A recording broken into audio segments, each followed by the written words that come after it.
To the Moore Institute at the National University of Ireland, Galway. My name is Daniel Carey and I'm director of the Institute. We are delighted to be hosting this session today on sport, film, and national culture.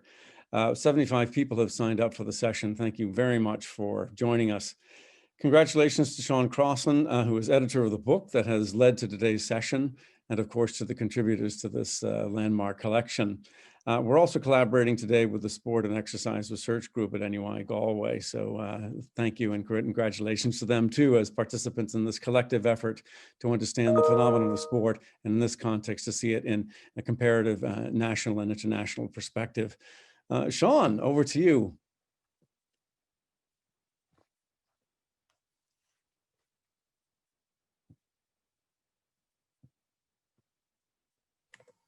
Okay. Thank you, Dan. Sorry, some small technical issues there. Thank you very much, Dan, and thank you to yourself, to David, to Martha Shaughnessy in the Moore Institute for agreeing to host us today for this launch webinar. You're all very, very welcome to today's webinar to celebrate the launch of the collection Sport, Film and National Culture. I'm delighted to have such a wide range of speakers and attendees participating today. As Dan has already said, we've had over 75 or some 75 people who've registered, which is fantastic. And I know they're from a very broad range of countries across the world. And while we would, of course, prefer to have the opportunity to meet in person and celebrate this publication in the more conventional manner, perhaps with a glass of wine or two, the online platform does open up further possibilities, including enabling a much broader range of participants and attendees. In this respect, I'm really grateful that so many of the contributors to collection have agreed to participate today and talk about their chapters. And of course, this also allows for the possibility for what I expect will be a stimulating Q&A and discussion session later in the webinar. We're very fortunate, just to thank, I thanked Professor Dan Carey and David and Martha Shaughnessy in the Moore Institute for hosting us today, but we're very fortunate just to say a little bit about the Moore as the research institute within the College of Arts, Social Sciences and Celtic Studies, who've been extraordinarily proactive in terms of the current kind of challenging circumstances we're dealing with with the ongoing COVID crisis. And this is evident in the excellent range of webinars on a variety of topics which Moore has hosted, and recordings of which you'll find on the Moore website. So before I introduce the first speaker, I just want to say a few brief words about the collection and its genesis. The collection emerged from ongoing work I've been doing looking at the representation of sport in film. And in particular, it was a small section of my monograph on sport and film, which I published in 2013, that looked initially at the relationship between sport, film, and national culture. And as with many research projects, the collection began then as a curiosity regarding the place and distinctiveness of sports cinema internationally, particularly when we move outside the dominant American model. And I was delighted to have so many contributors respond to a CFP I issued some 2 years ago. And ultimately we have in the collection chapters that look at the experience of sport film in a very broad range of countries, including Belgium, Sweden, Italy, Spain, Britain, Germany, New Zealand, Brazil, Ethiopia, Taiwan, as well as the United States. Those of us living in what is principally an Anglophone part of the world are very familiar with the dominant sports cinema model that has emerged from the United States. However, as I found during my research and in preparing this collection, sports cinema has a very significant presence across the world, though a presence that in most contexts is at the national level and often little known outside of that context. So, for example, we find sports cinema featuring among the most popular films ever released in specific national and regional contexts, though these films rarely travel internationally. Relevant examples include the most commercially successful indigenous film ever released at the Russian box office, the basketball-themed 2017 release, Going Vertical, or in the Norwegian context, the animated 1975 production, The Pinchcliffe Grand Prix, which is still the most commercially successful film ever released in cinemas in that country. It's also important to recognize that sports cinema, by which I refer to the historical experience of theatrically exhibited depictions of sport, has encompassed more than the popular fiction sports film with which sports cinema is most often associated. I've written previously in my study Gaelic Games on film on the influential place of short highlight films of All-Ireland finals produced by the National Film Institute for audiences in Ireland between the 1940s and 1960s. And our collection also includes examinations of further forms that have contributed to the cinema experience of audiences, with documentary and newsreel depictions of sport also considered. So with regard to the individual presentations today, each contributor will give a short 3-minute overview of their chapter, and we'll then have the opportunity for questions by using the Q&A and chat function at the bottom of your screen here on Zoom. And those that are following this webinar on Facebook can also post questions on that platform, which will be relayed to the speakers. In terms of the order today, we'll be following the sequence of sections within the collection. So we'll begin with contributors speaking on the experience of sport and film in the United States before moving to the European experience. And finally, we'll have contributions considering sports cinema in other parts of the world, in particular Brazil and Ethiopia. We will also have a number of recorded contributions from contributors who couldn't participate live today, but wanted nonetheless to be part of the webinar. For various understandable reasons, not all the contributors to the collection could participate, but I will be saying a few brief words as the webinar progresses on those contributors and their contributions. So if at this point I could turn to our first speaker, I'm delighted to be able to introduce Jesse Slotherbeck. Jesse is a film scholar and educator who resides in Granville, Ohio. He is currently an associate professor of cinema at Denison University, where he has taught since 2011. He graduated with a PhD in film studies from the University of Iowa in 2010 and a BA in cinema studies from Oberlin College in 2003. Jesse's research focuses on American film genres, in particular the musical, the biopic, and film noir. His chapter in the collection is entitled Adapting an American Football Biopic, Knute Rockne, All-American, in which he discusses one of the most successful sports films released in the US in the first half of the 20th century, and indeed production that has been described by one reviewer as starting the trend of inspirational sports movies. Jesse.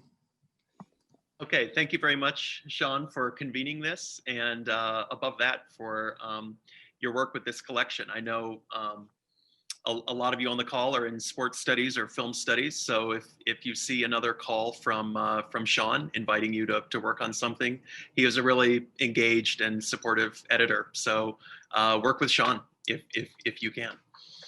All right, so my contribution is titled Adapting an American Football Biopic, Knute Rockne, All-American. Warner Brothers' film biography of the early 20th century Notre Dame football coach, Knute Rockne, remains well regarded and widely seen 80 years after its initial release in 1940. The film is a tribute to the importance of Rockne himself, and beyond this, to the value of American collegiate football more generally. My essay examines the way that the movie articulates the value of the sport at the time of its release. To do this, I attended to two sources, the film itself, as well as archival materials on the production and promotion of the film from Warner Brothers Studio. In particular, I attend to the way both the film and supporting materials aim to cultivate a sense of American identity and national pride. Work with archival material was made possible by a research trip to the Warner Brothers archive at the University of Southern California. And as some of you may know, Warner Brothers was very well known as a studio that invested more heavily than any of the other major studios in biographical films. They had a full-time research department devoted to trying to get their film biographies right. So working with the Warner Brothers archive at the University of Southern California is a really tremendous opportunity you might think about if you're interested in the kind of educational function of biographical films. A Warner Brothers press release situates the Knut Rockne film among a series of biopics about disparate figures. So this is a direct quote. Knut Rockne takes its place with such illustrious predecessors as The Life of Emile Zola and The Story of Louis Pasteur. Alert, progressive, keenly conscious of the idealistic and spiritual mission of the screen, Mr. Warner is a leader who is to his studio what Knut Rockne was to his Notre Dame football team. At the time of the film's production and reception, the ideological constellation of Americanism, masculinity, and violent sport were mutually supporting. They were treated then more as cultural givens rather than sites of contestation. My work here helps take us back to a time in football's evolution where the benefits of the sport were clearly understood to outweigh the costs. In this case, the film's elision of the potentially devastating physical effects of football stands out as an absence. A promotional publicity still for the film reveals how differently the sport was viewed at the time of its release. And I'll go very old school here, and I've just printed out this still that I wanted to talk about. So this is not from the film. It was just a part of Warner Brothers publicity materials. In this image, a baby wears a leather football helmet while the caption reads, "A good beginning for a career as a football star. Baby Peter B. Good, who plays one of the Rockne children in the film." At this time, the choice to play or let one's children play football has shifted from a cultural default to a consciously calculated risk, as we know that football is often physically damaging to the young men who practice it. If football is bound up with a legacy of masculinity and violence and national pride, it is illuminating to go back and see how these links were articulated in a prior era. My full essay attends to a range of other archival materials, but more than any single scene in the film, this promotional image of the baby in the leather football helmet and how innocent and natural it was meant to appear at the time highlights how differently football was viewed in 1940 versus the present day. Thank you. Thank you, Jesse. Thank you. Really fascinating images there that you were able to share with us. And thank you also for your kind words regarding the collection. Okay, we move on, I think, to our next speaker.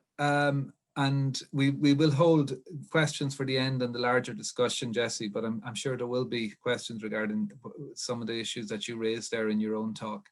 So our next speaker who will be speaking by a pre-recorded video is Gina Daddario. Gina is Lin Rong San Professor of Communication at Shenandoah University in Winchester, Virginia, where she's also chair of the Department of Media and Communication.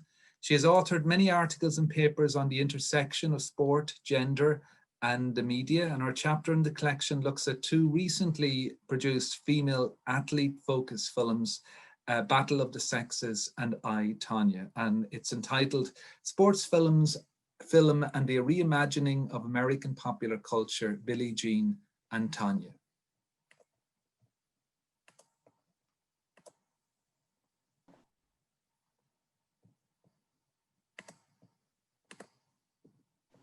Hi, I'm Gina Daddario from Shenandoah University in Winchester, Virginia, and I'm delighted to be part of the book launch for Sport, Film, and National Culture.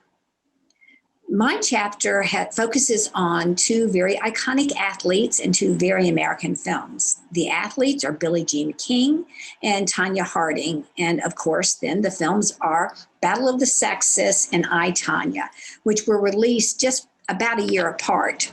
And so when I saw Sean's call for papers, I just knew I had to be part of this exciting project. On first glance, these films seem like they would be very different, right?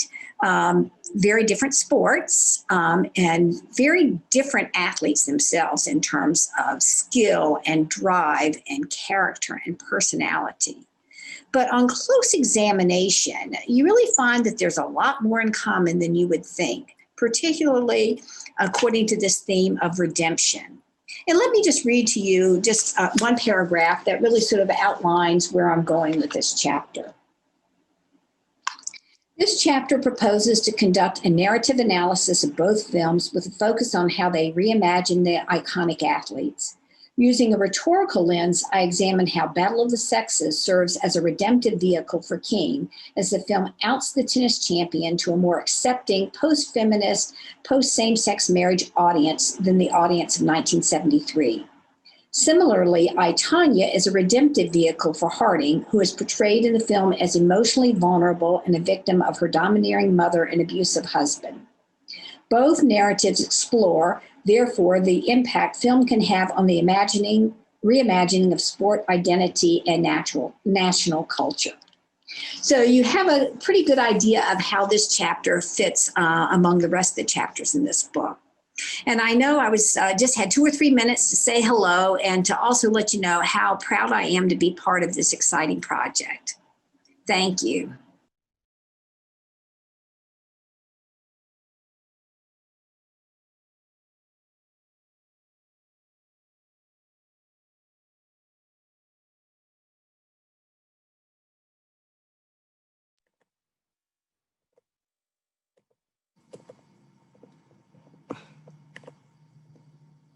My apologies, some technical issues there. So thank you, Gina, for providing us with that pre-recorded piece regarding your chapter in the collection. So we're moving on now to our next contributor who's live with us today, and that's Grant Wiedenfeld. And Grant is Assistant Professor of Media and Culture in the Department of Mass Communication at Sam Houston State University. He holds a PhD in Film and Media Studies and Comparative Literature from Yale University. His research interests are in French thought and American cinema, and these are evident in published essays on André Bazin, Flaubert, Rocky, and D.W. Griffith.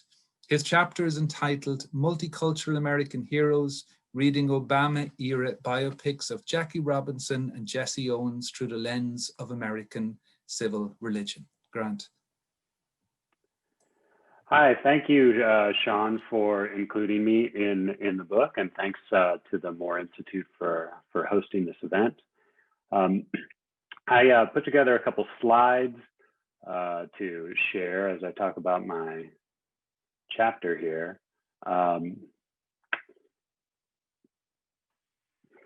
Multicultural American Heroes is the kind of big subject. I analyzed 2 films, 42, which is a biopic of Jackie Robinson from 2013, and Race on Jesse Owens from 2016. And what these have in common is that they are an example of American multiculturalism, specifically Black American culture, focusing on Black characters, Black spaces, resistance against a white establishment, which are interesting aspects of Hollywood cinema because you wouldn't see that in the all-American model of the 40s and 50s that the Knute Rockne film set out. And you know, there's a Jackie Robinson story from 1950 that Sean actually analyzes in his book. It's a great contrast with 42 and Race as kind of Obama era films. Now, what I do beyond pointing that out is to contrast the 2 films and to probe deeper into American multiculturalism and to think kind of critically about it. I use this concept of civil religion, which comes from Rousseau, built on Durkheim through Robert Bellah, and specifically Phil Gorski's 2018 book, American Covenant. He's a Yale sociologist. And because you might not be so familiar with that, let me just share kind of the main idea that Gorski lays out. He sees civil religion as kind of a middle ground between radical secularism, which would separate religion from the state, and religious nationalism, which would combine them. And in the American context, he sees there as being kind of some religious national elements coming out of the Jewish and Christian Bible tradition, and then as well as the Western secular philosophy tradition, radical secularism. And Gorski advocates for kind of a middle ground that has, takes some prophetic elements from the one and the civic republican elements from the other. Thinking about civil religion as kind of a sacred, well, beliefs and practices around the state as a sacred object. So usually that's applied to things like the inauguration, writings and speeches about, about America, the United States. Thinking about popular culture is kind of the new angle that I'm taking on it, and in terms of the American dream. In contrasting the two, I point out in 42 some elements such as the evangelical Christianity. There's themes of that in there. There's prosperity gospel, kind of libertarian elements, whereas Race, which was produced as kind of a British-German co-production, you see more radical secular elements. I specifically talk about phenomenology. So that's just kind of an overview of what I talk about in the chapter, which is part of a bigger book project of mine. I'll plug here a Hollywood sports movie, An American Dream, which is very much in dialogue with Seán's monograph on the sports film and bringing this new angle. So thank you very much. And I look forward to answering questions and talking about these things in the Q&A afterward. Great. Thank you, Grant. Thank you very much. It's great to see those images. I know when we try where possible to put images in the collection, but for all sorts of reasons, it's challenging to do so. So it's great to be able to see these images when you present here in this webinar. So thank you for that. Okay, I just wanted to mention briefly, and I'm hoping she can join us for the Q&A at the end, one other chapter in that section, and that's from Ellen Wright. Ellen is VC 2020 Senior Lecturer in Cinema and Television History in the Cinema and Television History Institute at the Montfort University in Leicester, and her academic publications include Star Products, Star Capital, Fan Markets, Examining 1940s British Film Stardom through Fan Club Publications in Celebrity Studies 2019. Her chapter in the collection focuses primarily upon All-American Esther Williams, exploring discourse around MGM's release $1 Million Mermaid from 1952 and the promotional materials, posters, marquee displays, photographic pin-ups, etc. for her and her films. It demonstrates how the iconography of the aquacade and the spectacular body of the swimmer were appropriated by the American film industry to evoke the aquacade's sexualized connotations, while ostensibly appearing to cinema censors and more conservative audiences to be good, clean fun. So I'm hoping Ellen can join us for the Q&A and discussion later in this session. So we're moving at this point from the section and the speakers who have addressed the American context and films that have emerged, the relation between sport and film in that context, to speakers from the collection who've looked at the European context. And here we have a number of speakers, I'm delighted to say, who are joining us today or who have provided pre-recorded summaries of their chapter. And the first speaker who's contributing through a pre-recorded presentation is Francesco Busquimi. Francesco teaches media studies at the Catholic University of Milan and at Insubrio University Como. He pursued a PhD at Queen Margaret University, Edinburgh, and taught at the universities of Stirling and Bournemouth in the UK. He carried out research at the IUAV, University of Venice, and won the Santander Research Grant Fund for a study on Nazi propaganda. His chapter looks at newsreel depictions of the Italian boxer Primo Carnera, and it's entitled Primo Carnera, Propaganda and Mussolini's International Legitimization, the boxer who was a passport for fascism.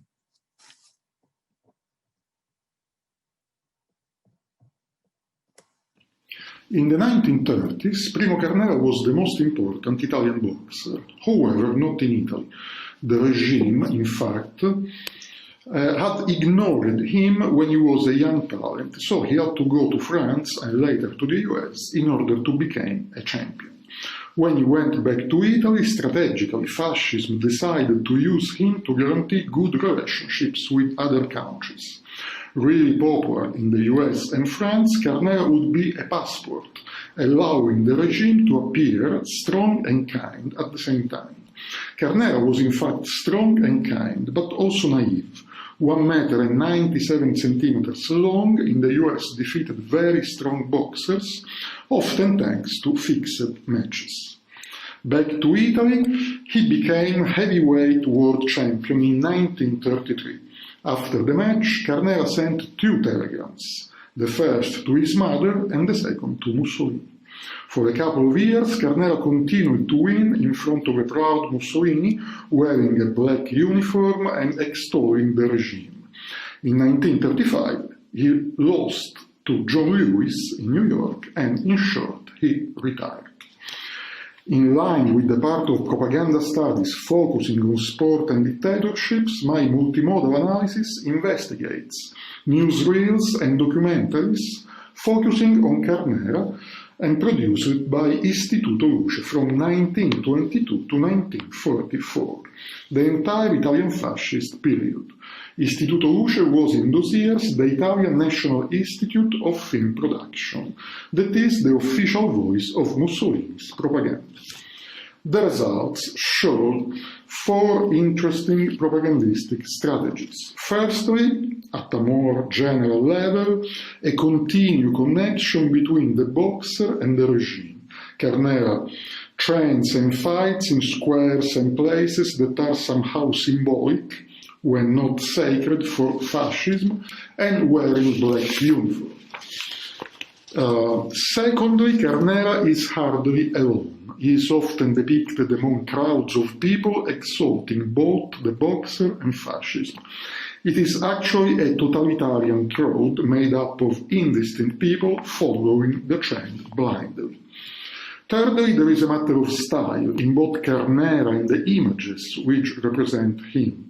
The boxer says that his first thoughts after victory were of Italy and Mussolini. Moreover, Carnera speaks with the same strong tone of voice, rhetorical poses, and non-verbal language as Mussolini. Fourthly, there are 2 elements which contribute to the construction of the fascist hero: nature and children. In many cases, both surround Carnera and give him an element of purity, the same purity that fascism strove to communicate in other forms of propaganda. It was through these 4 elements that fascist propaganda turned a boxer into a human passport.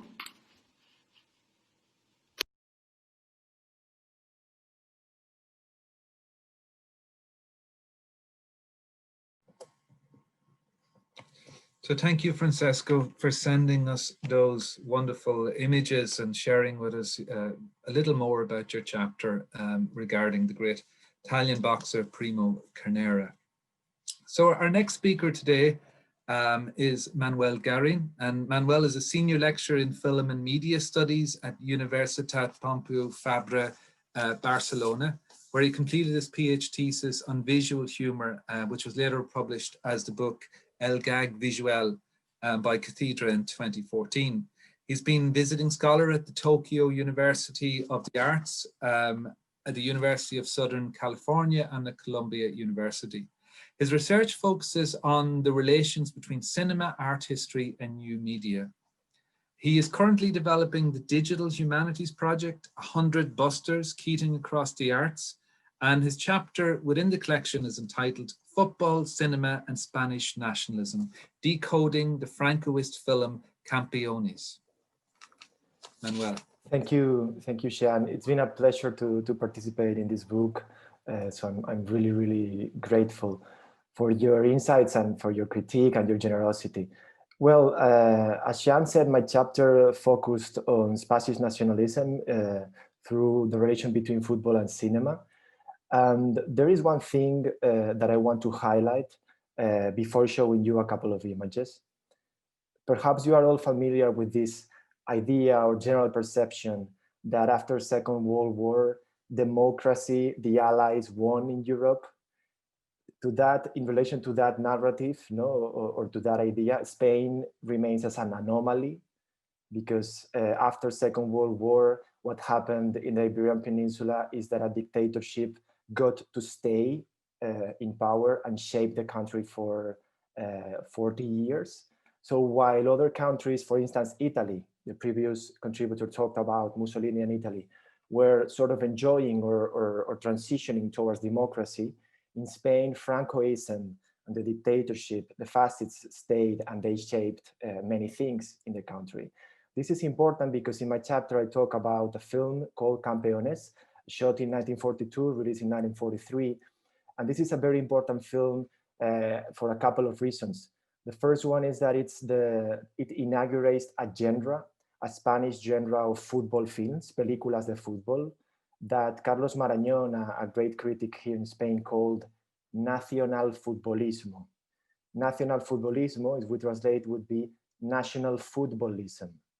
This is a joke on the ideologies, sociologies, and class deactivations, no, and all the wrong mechanisms of Francoism, because it was called, the later stages of Francoism were called national Catholicism. And Marañón plays with national footballism. What he's actually aiming towards is this idea that football, through these genre of films that Campeones inaugurates, casting great football stars, Di Stéfano, Kubala, Zamora, the biggest football stars as actors and actresses in between 12 and 15 different films through 4 decades. What they achieved was this sort of brainwashing of the population, opium of the people, if you want, through football, using the images, the gestures of football to create or promote their agendas. I just want to sort of show you, actually, I liked what Jesse did. I only have like 30 more seconds, so I'm not going to share screen. I just want to show you like this, a couple of images from the book. Just to give you an example, this is a clear visual motif from class struggle, no? From union workers. The film talks about 2 different unions, but it completely trivializes the class agency, the ability to protest, and it uses football as that opium that simply puts, you know, a gag and doesn't allow the workers to rebel. So again, football as a way to proceed with this ideology of nationalism and national Catholicism. And these players who appear in different kinds of media and in the movies were promoting very specific agendas in terms of nationalism, gender, class, sociology. So that's sort of the kind of stuff that I try to cover in the chapter. Sorry for not being, you know, more, I don't like to read when I talk live.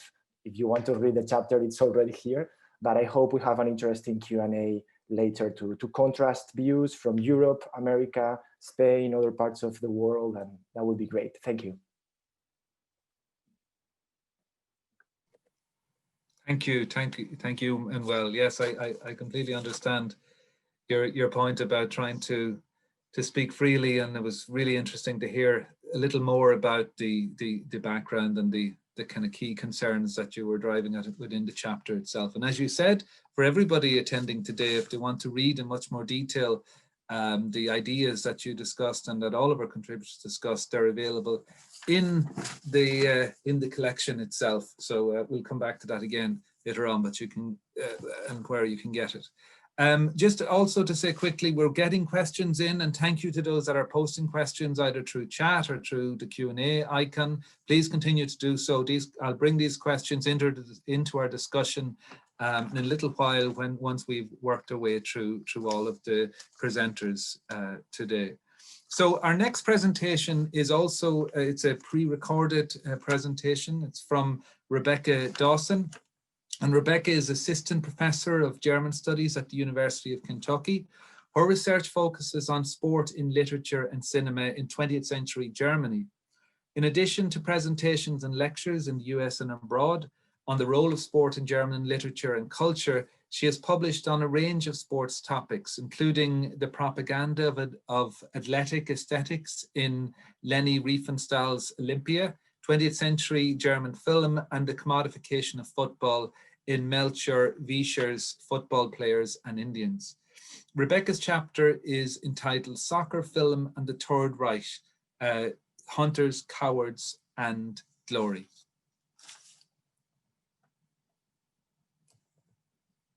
Hi everyone, I am Rebecca Dawson. I'm an assistant professor of German studies at the University of Kentucky, and I'm going to tell you a little bit about my chapter in the collection entitled Soccer Film, the Third Reich, Hunters, Cowards, and Glory.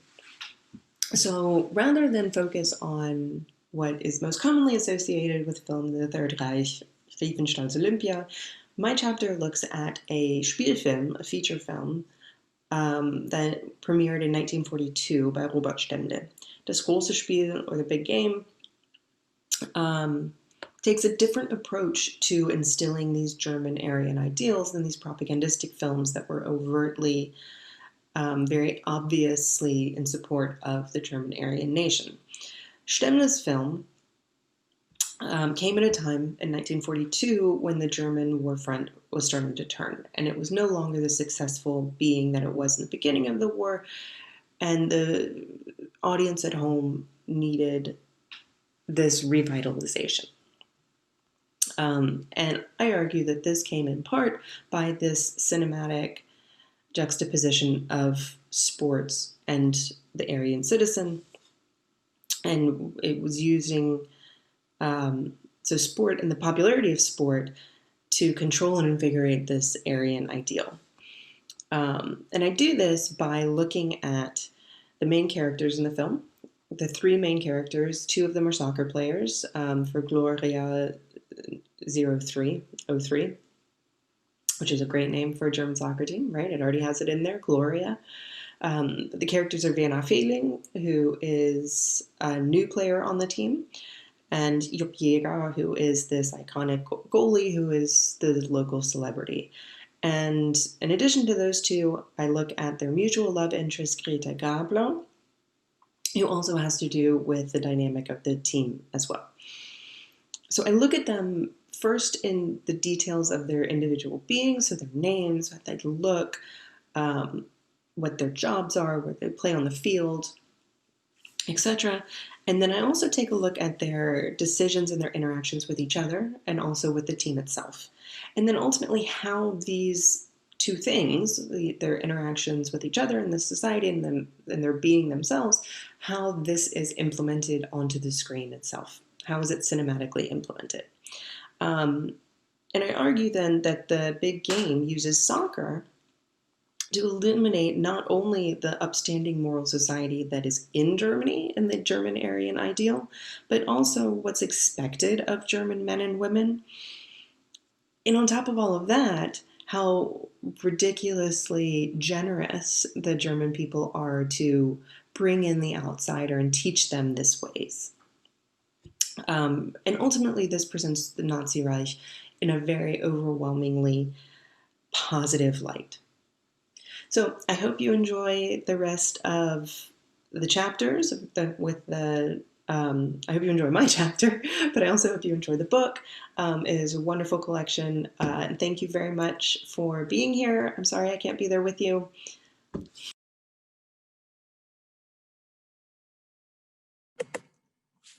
Thank you, Rebecca. Thank you for sending us that pre-recorded video, and it's great to hear you speak in person about the content in that fascinating chapter which you provided on that film made during the years of Nazi Germany. So we're moving on now to the Swedish context. Our next speaker is Peter Dallin. Peter is a professor in the Department of Information Science and Media Studies at the University of Bergen, Norway. He has an overarching interest in the history, forms, and meanings of popular media culture, in particular a representation of sports in various media such as film, radio, and the press. His chapter in the collection is entitled Sport and National Culture in Swedish Film. Peter. Thank you, Sean, and thank you for being able to contribute to this very nice book. I will try to share some screen and see if it works. But anyway, my chapter will examine how sports in Swedish film have evolved between the early 1900s and the early 21st century. And the different content and trends of the films concerned will be examined in the light of Swedish social and cultural development, as well as ideological shifts. My article should have a subtitle, and let's see if I can, if this will work. Do you see my screen now? Can you see? Yes, yes, we can see your screen, Peter. We can see it. Thanks. Okay, because I can only see myself. Okay. Can you see the subtitle from social mobility to multicultural? Yes, yeah, we can see it. Thank you. Oh, great, thank you. So thus the films up to the early 1960s promote in general social mobilization as a part of the social democratic ideology. And the social democrats came to power in the early 30s. Then comes a period from the 70s to the 90s with a more restrained, nostalgic attitude to Swedish sport, followed by a film characterized by the larger migration from non-European countries during this century, often with a focus on children and young people. And I guess you can summarize the development with these two posters, these two movies. The first one is from the early 30s when there was when the talkies come during the 30s and 40s. Popular sports such as football, motorcycle racing, and boat racing began to appear in Swedish film, and the movies in question had a strong national focus. And as you can see on this picture, there's a Swedish color, a Swedish flag, and on the other, to the right, you see the hope about the Muslim boy who wants to be a high jumper, and who gets a friend in the Swedish national hero. I'm nervous, I forget her name. Anyway, she was the world champion, and amongst other people. And I can also say, throughout the 30s, athletes was featured as role models in Swedish film. A parallel trend was the celebration of engineers as heroes and role models. Engineers were depicted as responsible for building the new people's home, as the welfare state came to be called, and to build this home quite literally. These two roles figures came to symbolize good virtues, values, and characteristics such as simplicity, caring, honesty, idealism, sobriety, compassion, solidarity, and so on. In several 1930s films, the athlete and the engineer, or a prospective engineer, is actually the same person. So you have a guy building a motor for a racing boat or a car, and then he often ride it himself and get a contract to produce it in some kind of industry. Many films from the late 40s and the 50s exploit and express national pride in the success of Swedish players in Italy, Swedish football players in Italy, such as Gunnar Nordahl, Nils Lidholm, and in the heavyweight boxing champion Ingemar Johansson, who was a heavyweight world champion in 1959 in Madison Square Garden. So there were films made on these topics. During the radicalized 60s, sport virtually disappeared from Swedish film with the advent of the 21st century. A significant change is evident in the depiction of sport in Swedish film. As I mentioned from the beginning, they differ to a large extent from the films of the 20th century by highlighting both girls and women to a significant degree, as well as multicultural environments. And after the radical 60s, when there was a revival of heroes and sporting heroes in Swedish film, they were very much made by having children in leading roles and a story, a narrative about children. For example, this guy Stubb in 1974, who was magically a fantastic football player and take a place in the national team, and this successful My Life as a Dog by Hallström, and who is the narrative, the story is in the 50s and depicting the success of Ingmar Johansson and Orle's national pride. So there's a strong national nostalgic feeling in this period before this more new emerging of new topics and the figures such as women and the multicultural environment in the 21st century. Okay, thank you. Thank you, Peter. Thank you very much.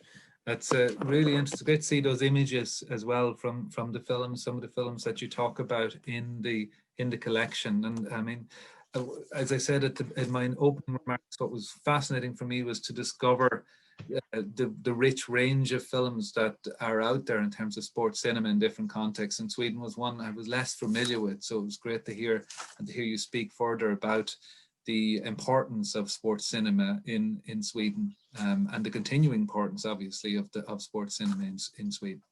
So thank you for that, and we'll move on to our next speaker. Also looking staying in the European context, our next speaker is Stephen Glynn. Stephen lectures in film and television at the Montfort University in Leicester. His recent studies on cinema, sport and national identity. Indeed, Stephen's been remarkably prolific in 2 monographs in 2 years on sports cinema, one looking specifically at the British football film, which I've read and I'd strongly recommend, and a second on the British horse racing film, which I haven't read yet, but I have ordered and look forward to reading in due course. Stephen's chapter is entitled Cricket Film and British National Identity on a Sticky Wicket. Stephen. Thank you. Hello, everyone. Unlike this presentation, cricket's a long game, can last up to 5 days.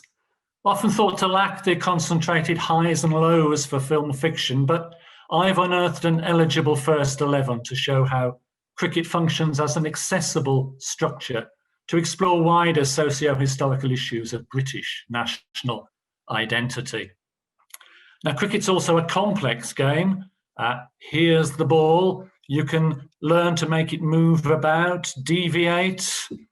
Here's the bat, not to scale, I add, bit of a sporting spinal tap here. But if someone throws a ball at you, it's natural to sort of hit it like that. Give a child a good British education and they'll learn to hit it like this, to play with a straight bat. The different untutored, instinctive, learned behavior, discipline. This built an empire. That's why cricket is a rites of passage backdrop in numerous films set in Britain's fee-paying public schools, from Tom Brown's School Days to Another Country. So a gentleman leader's training to teach the empire British sport-inflected values of courage, rigour and fair play. It's there, for example, in a 1913 silent, The Old College Badge. Set in Jamaica, there's a kidnapping, but the colonial cricket team comes to the rescue. Fast forward to 1987, and you get Playing Away, directed by the Trinidadian Horace Ove. Here, the ex-empire strikes back. A black Brixton cricket team's invited to play a Sussex village, part of the latter's consciousness-raising Third World Week. Tensions rise, the village team falls apart, Brixton shows no mercy, it wins. It's a riposte to films and values like The Old College Badge, shows how the historic function of sports like cricket to extend existing power relations can be ideologically turned, with former colonies now competing fiercely to refute their former subordinate status, not adhering to old school fair play ideas. My chapter in Sean's fine collection offers several other examples to show how cricket offers a concerted arena for reinforcing, negotiating, and eventually even deconstructing the complex structures operating socio-culturally on the British nation. How's that? Thank you. That is superb. Thank you, Stephen. Thank you so much. And wonderful visual aids there, and perhaps the line of the night, sporting spinal tap. Fantastic. Thank you so much. And we have some questions coming in, and we'll as I said already, we'll bring them at the end of the session once we've had all of our presentations. So just before I move to our next presentation, which is a pre-recorded presentation, I just wanted to mention for that section, there's one chapter, unfortunately the contributors couldn't join us today, and that's co-authored by Daniel Bilteresk and Roel van Winkel. Daniel is professor in film and media history and director of cinema and media studies at the Research Centre at Ghent University in Belgium. Roel is associate professor in film and TV studies at KU Leuven and at Lucca School of Arts in Belgium. Their chapter looks at the subject is entitled Sports, Films and Banal Nationalism in Interwar Belgium. Flandria film, Mythomoteurs and the Cult of Flandrians. And in it, they discussed the significant role of non-fiction sports films in interwar Flanders, which is, as many of our attendees will know, the northern part of Belgium. As a case study, the chapter concentrates on the long series of successful sports and cycling films produced by the Flemish political activist and filmmaker Clemens de Landsheer and his Flandria Film Company, and examines the way in which these films exploited the myths of the Flandrians or successful Flemish cyclists in this period, and contributed to affirming Flemish nationalism in a particularly powerful way. So we're moving on now to the final section of the book, and contributors within that section who looked at the experience of sports cinema outside of the US or European experience. And our first presenter from this section is a co-author of a paper. Her name is Pauline Iglesias Vargas. She's co-author with Andre Mendes Cabrero of the chapter Football, National Culture and Politics in Brazil in 1970. And they look in particular at the film The Year My Parents Went on Vacation. Andre is associate professor at the UFPR. He is the author of several books and scientific papers published in Portuguese, English and Italian, and a member of the European Committee for Sports History. Pauline attends the PhD program in physical education of the UFPR and is a lecturer at Positivo University in Brazil. And she's now going to speak about her chapter.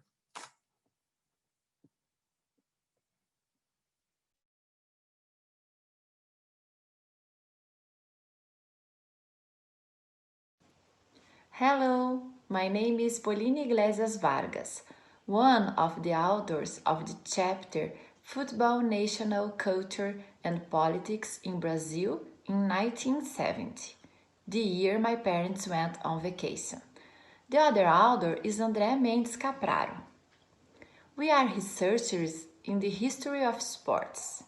So, the film we have chosen to focus in our chapter is about an important moment in Brazil's recent history, the civil-military dictatorship.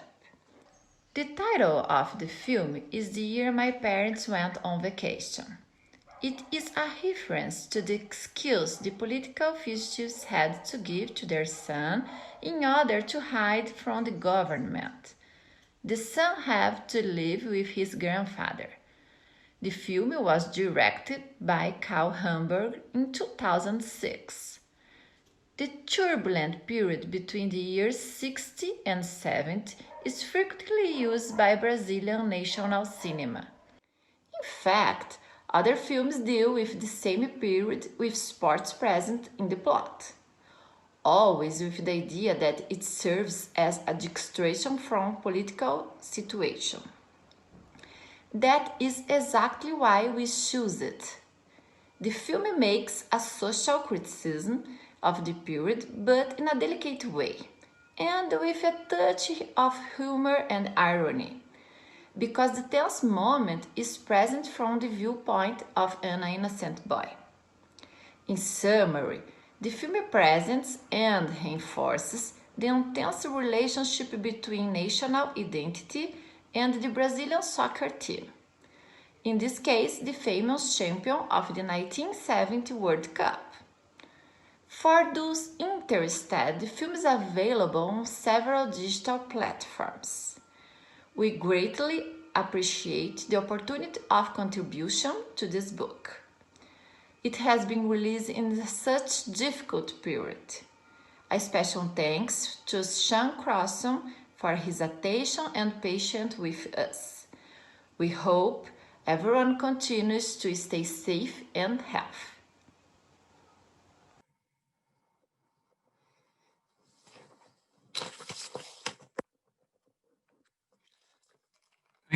Thank you very much, Pauline, and we hope that you and Andre and your fellow Brazilians continue to stay well and healthy in these challenging times. And it's great to see that clip from the film you discuss as well in your chapter.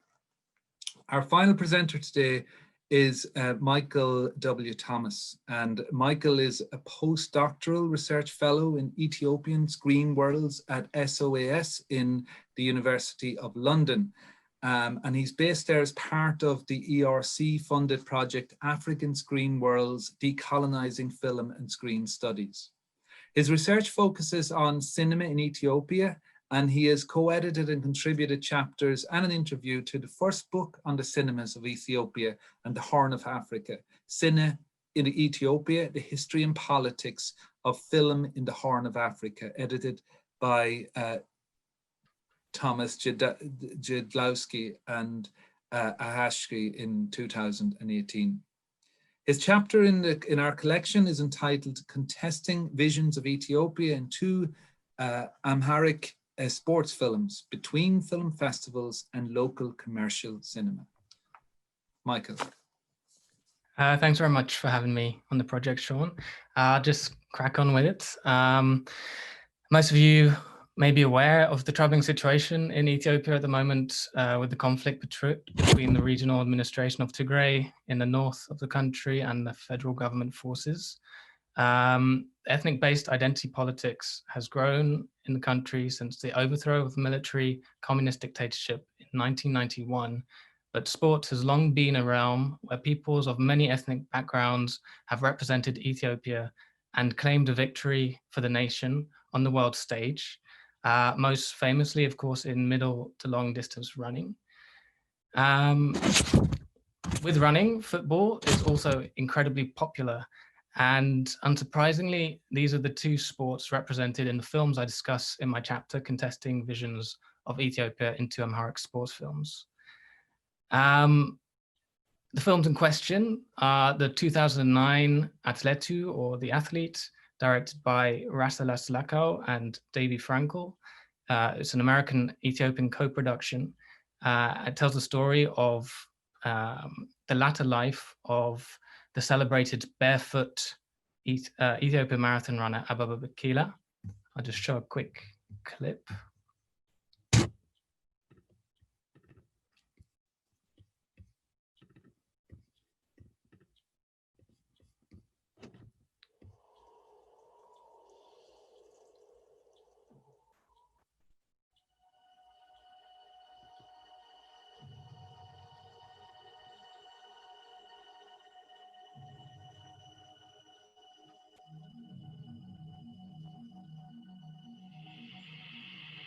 This is going to be a new world best time. One of the biggest performances, the stamina, endurance, speed, courage and strength. Very brief clip there for you. And now the second film I focus on is the 2016 locally produced Yenegan Al-Wildam, which means I will not bear or give birth tomorrow, by Abraham Gazahing, that tells the story of an Addis Ababa-based football team and their coach during the Ethiopian Civil War in the 1980s. Here is another very brief clip of that film. በብዙዎች ላይ እጃቸውን በጫኑበት ዘመን እንኳንና ሰው የገዛ ጥላ በማይታመንበት ጊዜ አባት የአብራኩ ክፋይ ሲወሰድ እናት የማህፀኗን ፍሬ ስትነጠቅ ሊገደሉ የተፈረደባቸው ማንም የማያስጥላቸው ፍርሃት። Okay, so the two films are examples of sports films that have managed also a degree of exposure both in the local cinemas across urban Ethiopia and at various international film festivals. So I analyze not only the film texts themselves, but also their context of production and exhibition. And just to read a little bit of the conclusion that I come to is that both films harness sport's potential in film in ways that can appropriate or reject Ethiopian cultural hegemony. Through different moments, the same filmic text may also even be identified as displaying contradictory textual features. The athlete harnesses Ababa Bikila, a national sporting hero, to inspire and reinforce not only a sense of national Ethiopian identity, but also African pride by exploiting the rich history, sporting culture, and heritage of Ethiopia. I Will Not Bear Tomorrow, on the contrary, uses sport to contest political and social hegemony in a period of Ethiopian history that can either affirm the narrative of the successive regime, the TPLF, or be grafted onto the contemporary moment with potentially destabilizing results. So that's just a little taste of what I go on about. Thanks again for having me, and I look forward to the Q&A. Thank you, Michael. It was really fascinating to see those images from the films that you discuss in your chapter. So thank you for that. And we will very shortly open up for the Q&A. And I know we've already had several really interesting questions that I'll be addressing to the panelists. Just before I do, I just wanted to mention very quickly just two further contributions within the collection from contributors who unfortunately couldn't be with us today. These are contributions from Margaret Henley and from Tin Ying Ling, both of whom send their apologies and good wishes. Margaret is based in New Zealand and Ting Ying in Taiwan, so it's a particularly unsocial hour right now for both, so you'll understand if they couldn't contribute live to today's webinar.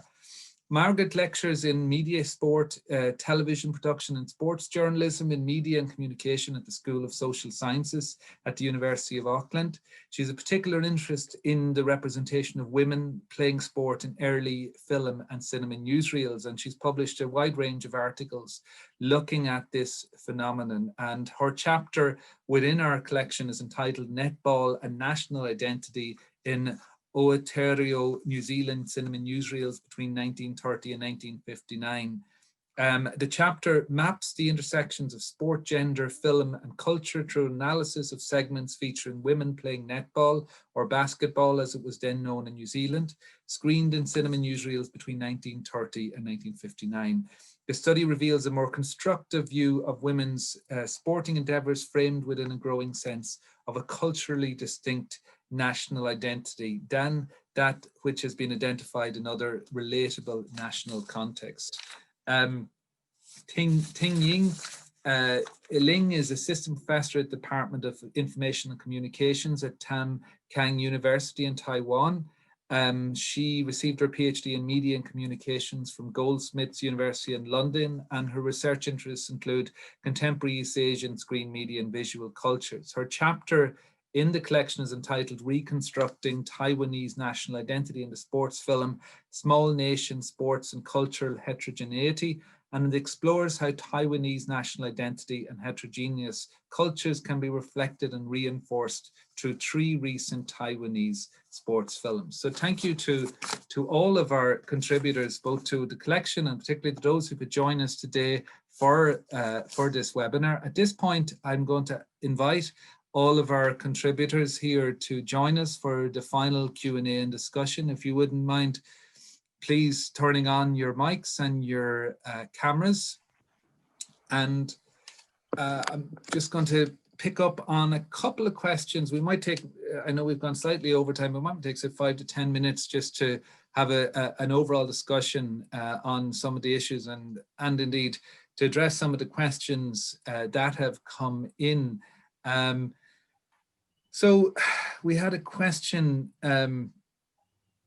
here from our host, Professor Carey, who asks, is the success of sport on film and the capacity of such films to translate across cultures the fact that the narrative is pre-formed to an extent in competition, conflict, and outcome, whether victory or defeat? So any thoughts, opinions on that? Has that contributed to the success of the sports film? Grant? I would say definitely, yeah, that sports itself is a form of drama, you know, as a contest, or it has its stage of where it takes place, and it has a definite beginning and ending to the context, which really makes it amenable to film narrative. Absolutely. Thanks. Any other thoughts? Except, of course, that sport itself is unscripted and often does not follow the the 3-act structure that one tends to get in films. If you just watch films, you would imagine, for example, in soccer, that always the underdog wins with a last-minute penalty, but that very rarely happens when you watch sport. Yeah. I can say that for sure. As an Irish football fan who's been waiting now for, I think, 12 hours for a goal and been on a seemingly endless losing streak. Absolutely. It's far removed from anything we'd encounter within the kind of popular sports cinema context. I would add, so it's interesting to think about how much the kind of pre-scripted narrative changes based on you know, what sports you're familiar with and what you're watching. I find it interesting that Netflix has invested so much in international programming, and they're actually finding that just globally there's actually more interest in international works than they expected. So, you know, like as an American, if I'm watching a film about, you know, rugby or cricket, I have very little idea, you know, how the match is going to end up, just because it's not a part of my cultural history. Where if I'm watching a film about American football or just a sport I care about like tennis, I'll almost definitely know the outcome. So, you know, especially as we're, you know, consuming media from all over the world, you know, how much the outcome is known. So it's just a matter of how it's going to be represented, not what is going to happen. You know, that can really vary across titles depending on what I'm watching. Great. Thanks for that, Jesse. I might just go take in another question here from Gavin Price. And Gavin asks, have any of the contributors undertaken any research in the use of film, sports film specifically as a tool for sports diplomacy or cultural diplomacy? I mean, actually, Francesco's, I think, was interesting in that respect in terms of how Primo Carnera was used by Mussolini's regime. And perhaps, Manuel, your own presentation in terms of how the football films in the Francoist era were used in a way to bolster support for Franco's regime. But any comments, any from contributors on that? Or Yes, I saw the question at the Q&A panel, and I thought that maybe I could try to answer using an image. Are you watching the screen now? Yes, yeah. This is an example of that kind of diplomacy in perhaps the most, horrendous style. I'm interested in this because the character here is Zamora, the best goalkeeper in Spanish football history. For those of you familiar with La Liga, today the trophy for the best goalkeepers is still called Zamora, like this guy here on the left. And he was basically being used as a diplomatic tool, greeting Nazi officials who played a friendly game during Second World War. This is 1941, November, and they were basically using it, no, as a diplomatic tool, and the typical visual motif of exchanging the balls and shaking hands before the match gets started, and watching all these, you know, the 11 Nazi players and the players of Atlético Aviación, who later became Atlético de Madrid. These are part of the documents that actually confirm the kind of diplomatic use. I'm going to stop sharing screen and apologize because my two kids are kind of screaming here in the living room. No, that's absolutely fine, Manuel. And that we've encountered a lot in the world of Zoom. I think encountered these moments. Just one thing, one little aspect. What Stephen said about difference between in narrative, no, between the feature film and the chapter structure. Umberto Eco, the Italian thinker, has a beautiful text about sport being a serial narrative, like a repetition variation structure. He compares the James Bond novels with football and the Harlem Globetrotters basketball games. So maybe it's this structure of repetition. Yes. But yeah. Thank you for that, Manuel. Thank you. Could I apologize. I should have said Ellen Wright. I'm delighted to see Ellen has joined us for this Q&A. Hi, Ellen. You're very welcome. If you wanted, please, if you wanted to respond to any of the questions or perhaps say a few words. Right.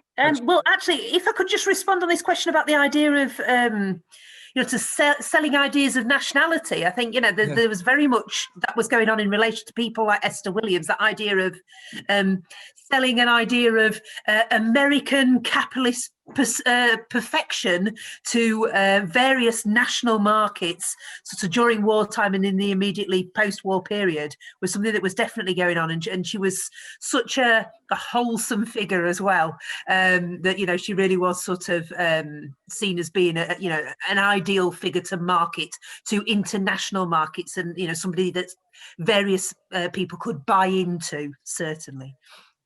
I see there's a question for you, Ellen, and I think I can answer myself on the Q&A from Ken McHugh. He asks, have you included Billy Rhodes' bizarre aquaquade in your paper?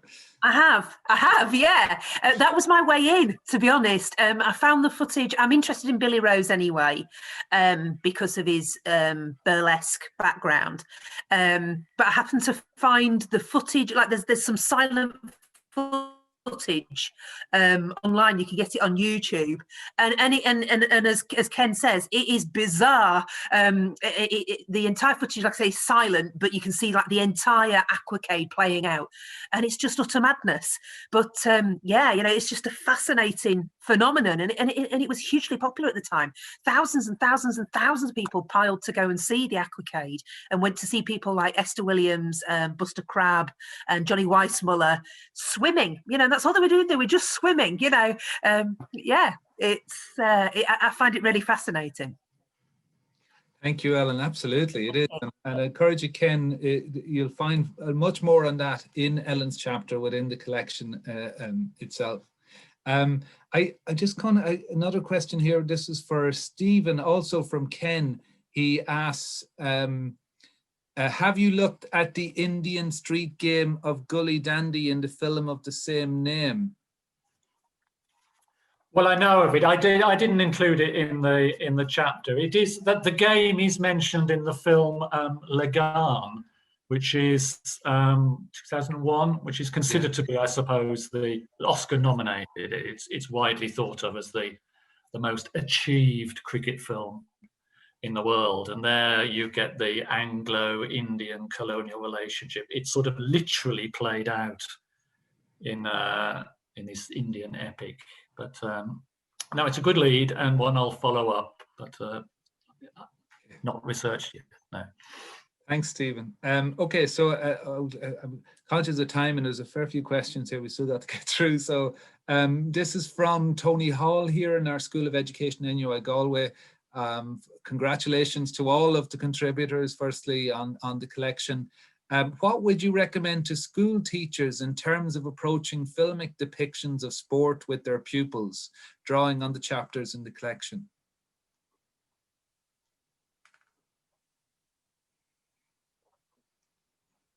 Anybody want to jump in there?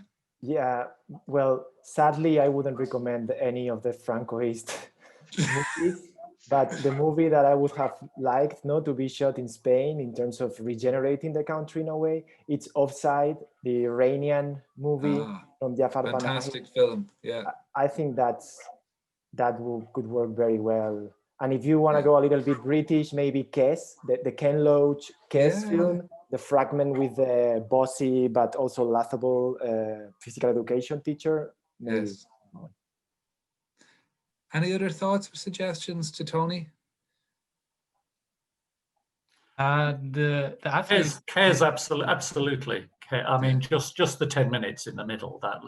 I mean, the best depiction of football on screen ever, possibly. For mine, I mean, you know, especially in the current climate, looking at a film like that, there is some cricket in it, but it is mostly about class and race, and would be a good talking point, I think. Great. For classroom discussion. Thanks, Stephen. Michael, did you want to come in there? Yeah, just The Athletes, which is one of the films I talk about. It's quite a good, and it's quite widely available as well. It's kind of about Abba Bikila, one of the most legendary runners to have lived, and it's both a good lesson on history of Africa, decolonizing, film and the continent, and then it's also the story about the latter part of his life, where he became disabled, and it's about the human spirit to overcome all of these obstacles. So it's quite a simple narrative as well for kids. Great. Thanks, Michael. Thank you very much. Okay, I'm just going to pop on to another question here from an attendee who's attending from India, Neeraj. And how far have we reached in assessing Olympism through sports media, which says blending sports for culture and education in Charter of International Olympic Committee?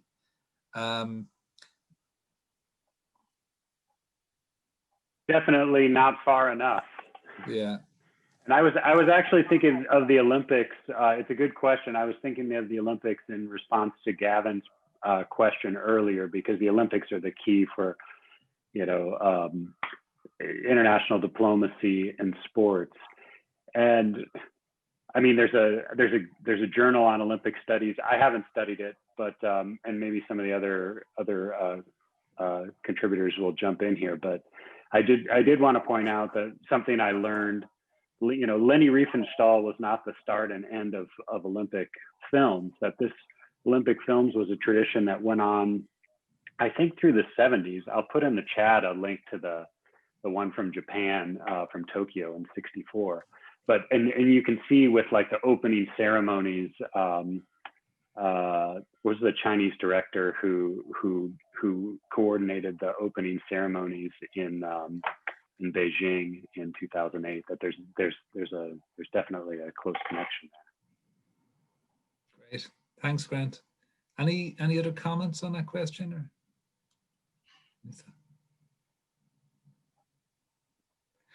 Or just so we have another Olympics related question, so I might pick up on that from Hugo Gervil Riesch, who asks, which place take the Olympics films like, asks about the position of, well, this is, I guess, for Michael and for Jesse or Grant in particular, perhaps. It asks about what place the Olympics films like The Athlete or Race with regard to national culture. I would say, first of all, you need to read the chapters in the book, because that's a big part of what you're going to discover there. But if you wanted to have a brief response to that in terms of how they connect specifically to the national culture that they're in their specific context. Michael? Yeah, so yeah, The Athlete kind of espouses this quite idealized image of Ethiopian culture, one that is, very positive, shown in very positive light, doesn't show any kind of trouble within the country. But then it also draws upon this idea of the position of Ethiopia in Pan-Africanism and in being a beacon for post-colonial Africa. But yeah, also it uses a lot of archive footage, as I showed in the clip. So it's interesting how it uses, photography taken by Europeans for a different purpose. It repurposes them. But yeah, I talk about it in the chapter in much more detail. Great, thanks, Michael. Grant? Yeah, in race, I think it ultimately kind of supports the Olympics as this sort of humanist connection between different athletes, and there's a Jesse Owens connects with the Lenny Riefenstahl character, actually, who's portrayed as a kind of as a half collaborator, half resistant to Nazis. But it's a much more complicated story. The big storyline is the conflict within the American sporting community over whether to boycott the Berlin Olympics or not because of the racism and discrimination against Jews, which then the African American athletes, they are also, how do they feel about if the U.S. doesn't boycott it, does that mean that the U.S. is supporting the racist regime and then they need to resist that and so forth? So yeah, it's really complicated in race. Thanks, Grant, and thanks, Michael. That's good. I mean, we're going to have to very soon come to a close, but there's a couple of other questions I'm going to quickly put in. And by the way, I also want to thank the panelists and others who've put in some really helpful links. Jesse, you've put in a really helpful link there regarding Olympic film scholars to the Criterion recently released Criterion collection. And I think Ellen, you've mentioned Zhang Yimou and Danny Broyle's ceremony at the Olympics as well. So thank you for that and for the comments generally in the chat. There's one question there I see from John regarding schools. To what extent is there a language barrier when it comes to sports films? To what extent are non-English language sports films available in versions with English subtitles? Are there types of stories they tell, things that are seen as easily translated across cultures or not? It's a really interesting question. As someone who's looking at European sport at the moment, I can tell you it is challenging. You need a huge variety of languages to be able really to fully appreciate the range of films that are there, because in many contexts they aren't available with subtitles and they are kind of limited in that respect. Would anyone like to respond to that, or any thoughts on that question, the language barrier when it comes to sports films?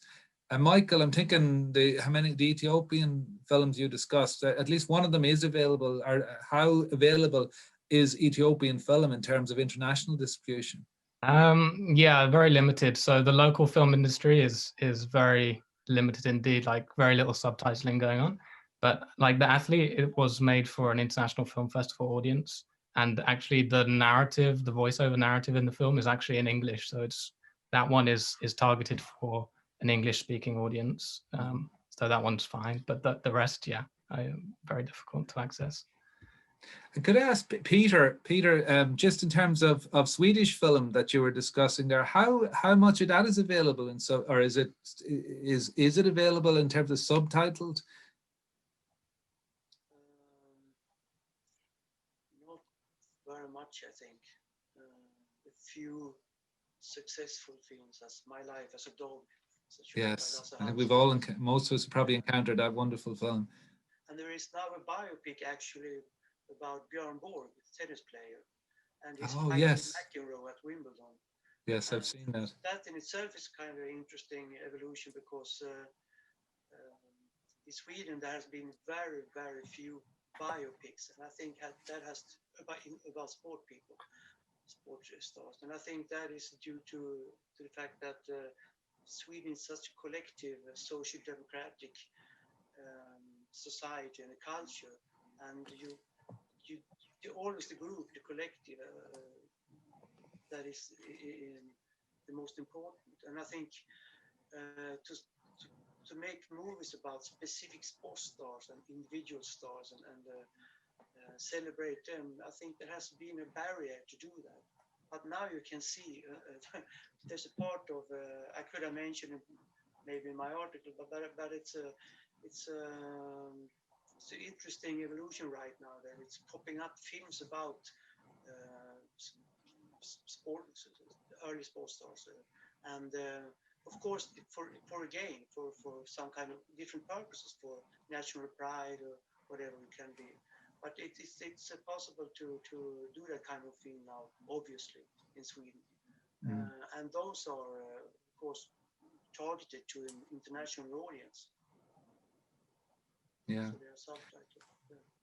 Thank you, Peter. Thank you very much. I mean, that's something because in my attempt to find Swedish films, I have encountered that there seem to be very few. I mean, this is something in a lot of European and international contexts where these films tend to be quite popular in their own national context, but don't necessarily travel or they're not available very widely outside of that. Excuse me, just when I talk about these biopics, I think compare specifically to United States and all these biopics from this about Knut Rockne, for example, that Jess is talking about. I mean, there's a long history of biopics in USA because of this individualistic culture and ideology. And Sweden is very much, though we're not a socialist country, but we're pretty close to it. So it's you can see it's the structure of the government and the ideology that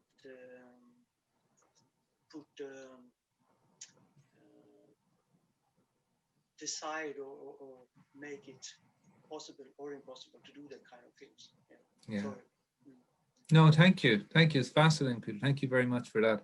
We're gonna have to come to a close. I'm conscious more have another webinar at 6 o'clock, so they're very busy today with research sessions. So I'm going to finish up now very, very soon. I just see there's one other question, well, two questions, but they're related to Irish cinema in particular.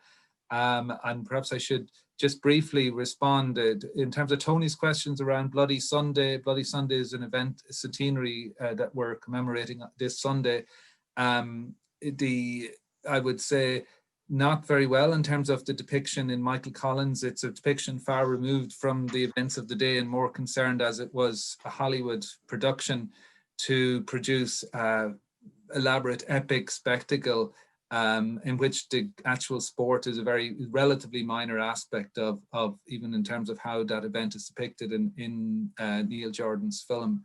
The other question in terms of why we haven't got more Irish sport dramas. Again, I mean, there are a number of notable films I could mention. For example, Clash of the Ash, a wonderful Gaelic games themed fiction film. There's a soccer team film called Studs that Paul Mercier directed. They are relatively few. I think it's perhaps partly due to the size of Ireland itself and a lot, perhaps filmmakers Irish filmmakers have often looked abroad in terms of how they can find a market for their material, and Irish sport may have been considered just not global enough in terms of impact and appreciation to merit substantial inclusion within Irish fiction films. But thank you all for all of your questions, to all of our attendees. Thank you in particular to our panelists today for their time and for their input, and particularly for their chapters within the collection. The collection is, if you go on to Rutledge website or go on to the Moore Institute website, you'll find more information about the collection.